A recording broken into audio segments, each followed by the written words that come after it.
Hey there! How's everyone doing? We're glad to see you all tuning in from around the world. If you're new here, welcome to the family. Don't forget to like and subscribe.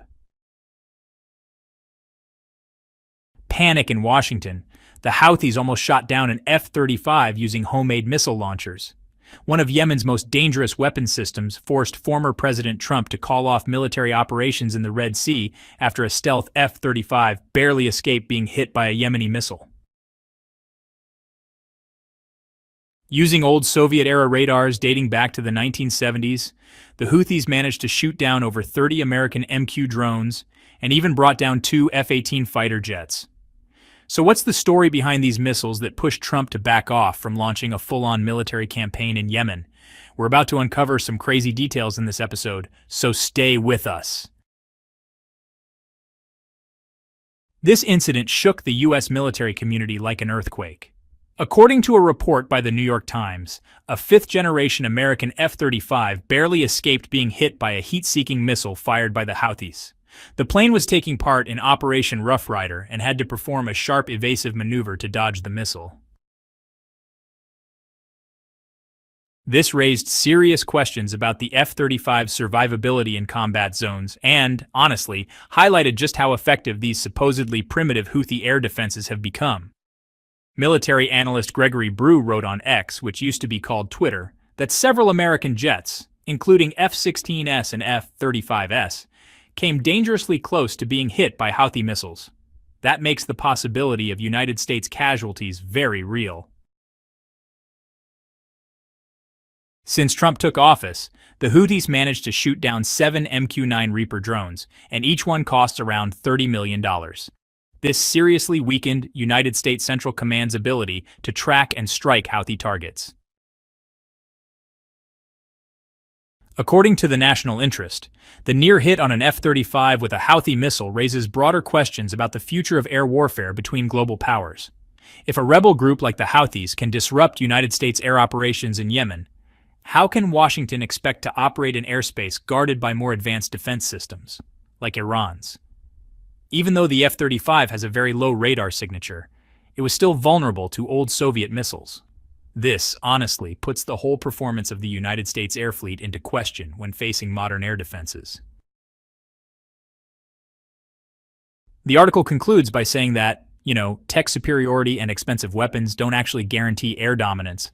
In fact, low-tech systems have proven surprisingly effective at jamming advanced military capabilities.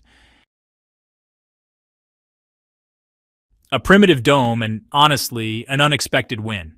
Houthi air defenses may be basic, but they're extremely mobile. That makes them pop up in different places without warning, making it really hard for U.S. forces to avoid them.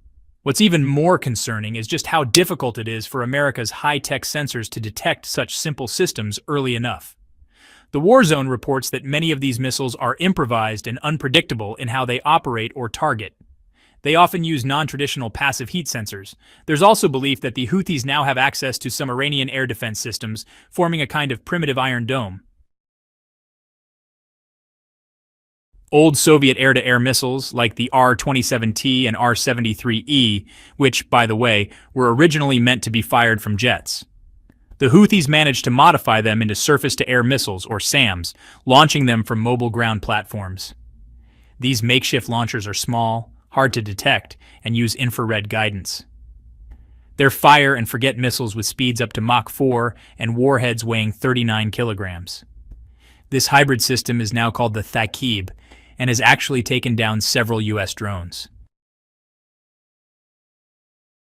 With Iranian help, the Houthis also developed a new radar system based on the Soviet SAM-6, now called Fader-1. It's mobile, hard to locate, and fires RGO missiles at speeds of Mach 1.7. It can chase aircraft up to 25 kilometers away and up to 8 kilometers high. Despite its age, it managed to shoot down at least 3 MQ Reaper drones. Yemen's Soviet dome is completed by the Strela II, also known as the Arrow. It's a shoulder-fired SAM designed for low-altitude targets like helicopters and planes. Even though it was developed in the 1970s, it's still widely used today. The Strela has a range of up to 3,700 meters and flies at 430 meters per second. Despite having a relatively small warhead, it's successfully taken down multiple drones and aircraft. Using this little killer, the Houthis shot down an MQ-9 Reaper in June 2019.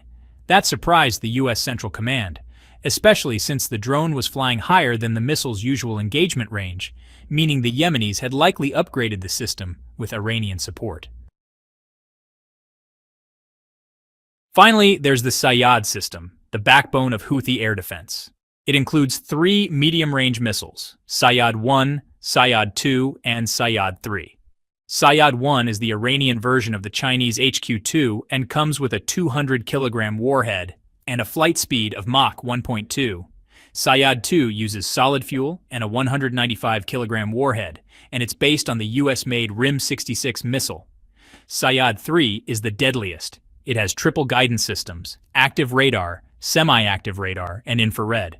It can hit targets up to 120 kilometers away at an altitude of 27 kilometers.